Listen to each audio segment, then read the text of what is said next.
ಎಲ್ಲರಿಗೂ ನಮಸ್ತೆ. ಇವತ್ತೊಂದು ಚಿಕನ್ ಗ್ರೇವಿ ಮಾಡಿ ನಿಮಗೆ ತೋರಿಸ್ತಾ ಇದ್ದೀನಿ. 1 kg ಚಿಕನ್ ತೊಗೊಂಡಿದ್ದೀನಿ. ಇದನ್ನು ಉಪ್ಪು ಮತ್ತು ಅರಿಶಿನದ ಪುಡಿ ಹಾಕ್ಕೊಂಡು ಕ್ಲೀನಾಗಿ 2 ಸಲ ತೊಳೆದಿಟ್ಕೊಂಡಿದ್ದೀನಿ.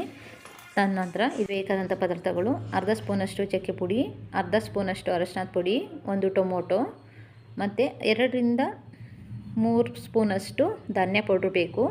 ತದನಂತರ ಕೊತ್ತಂಬರಿ ಸೊಪ್ಪು, ಪುದೀನ ಸೊಪ್ಪು, ಮೆಂತ್ಯ ಸೊಪ್ಪು ಮತ್ತು ಈ ಕಡೆ ಒಂದು ಮೀಡಿಯಮ್ ಸೈಜು 3 ಈರುಳ್ಳಿ, ಅದಕ್ಕೆ 1 ಇಂಚಷ್ಟು ಶುಂಠಿ, 2ರಿಂದ 3 ಗೆಡ್ಡೆ ಬೆಳ್ಳುಳ್ಳಿ, 3 ಲವಂಗ, 2 ಏಲಕ್ಕಿ ಮತ್ತು ಒಂದು 5-6 ಮೆಣಸು ಮತ್ತು ಒಂದು 10 ಹಸಿರು ಮೆಣಸಿನ್ಕಾಯಿ ಇಷ್ಟನ್ನು ಎತ್ತಿಟ್ಕೊಳ್ಳಿ.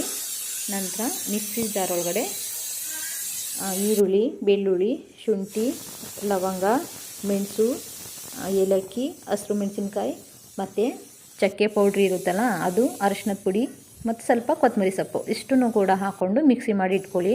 ತದನಂತರ ಸ್ಟವ್ ಮೇಲೆ ಒಂದು ಪಾತ್ರೆ ಇಟ್ಟಿದ ತಕ್ಷಣ ಒಂದು 2-3 ಸ್ಪೂನಷ್ಟು ಆಯಿಲ್ ಹಾಕಿ ಸಾಸಿವೆ ಸ್ವಲ್ಪ ನಿಮಗೆ ಬೇಕು ಅಂದರೆ ಹಾಕ್ಕೊಳ್ಳಿ, ಇಲ್ಲಾಂದರೆ ಬೇಡ.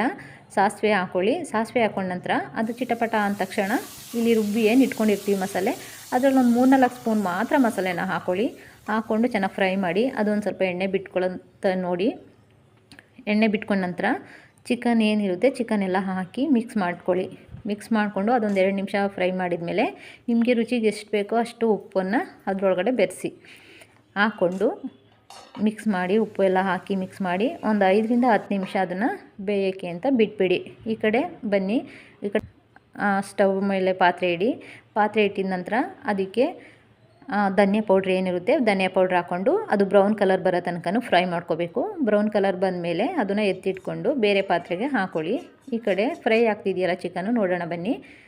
ಅದು ಚೆನ್ನಾಗಿ ಎಲ್ಲ ನೀರು ಬಿಟ್ಟಿದ ತಕ್ಷಣ ಅದಕ್ಕೆ ಪುದೀನ ಸೊಪ್ಪು, ಕೊತ್ತಂಬರಿ ಸೊಪ್ಪು, ಮೆಂತ್ಯ ಸೊಪ್ಪು ಏನಿರುತ್ತೆ ಅದನ್ನು ಮಿಕ್ಸ್ ಮಾಡಿದ ನಂತರ ಇಲ್ಲಿ ಆ ಕಡೆ ಎತ್ತಿಟ್ಕೊಂಡಿರ್ತೀರಲ್ಲ ಮಸಾಲೆ ಏನಿರುತ್ತೆ ಮಿಕ್ಕಿದು, ಅದನ್ನು ಕೂಡ ಅದರೊಳಗಡೆ ಹಾಕ್ಕೊಂಡು ನಿಮ್ಗೆ ಎಷ್ಟು ಅದಕ್ಕೆ ನೀರು ಬೇಕು ಅಷ್ಟು ಹಾಕ್ಕೊಂಡು ಚೆನ್ನಾಗಿ ಮಿಕ್ಸ್ ಮಾಡಿ ಒಂದು 5-10 ನಿಮಿಷ ಚೆನ್ನಾಗಿ ಬೇಯಿಸ್ಕೊಂಡ ನಂತರ ಅದಕ್ಕೆ ಒಂದು 2-3 ಸ್ಪೂನಷ್ಟು ಮೊಸರು ಹಾಕ್ಕೊಳ್ಳಿ.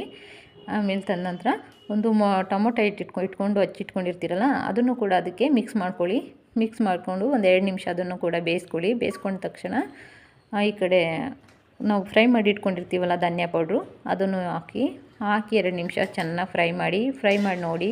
ನಿಮ್ಗೆ ಎಷ್ಟು ತಿಕ್ನೆಸ್ ಬೇಕೋ ಅಷ್ಟು ನೀರು ಹಾಕ್ಕೊಳ್ಳಿ. ನನಗಿಷ್ಟು ಸಾಕಾಗಿದೆ. ಇದನ್ನು ಚಪಾತಿಗೆ, ಪೂರಿಗೆ, ರೊಟ್ಟಿಗೆ ಮತ್ತು ರೈಸ್ಗೂ ಕೂಡ ತುಂಬ ಚೆನ್ನಾಗಿರುತ್ತೆ.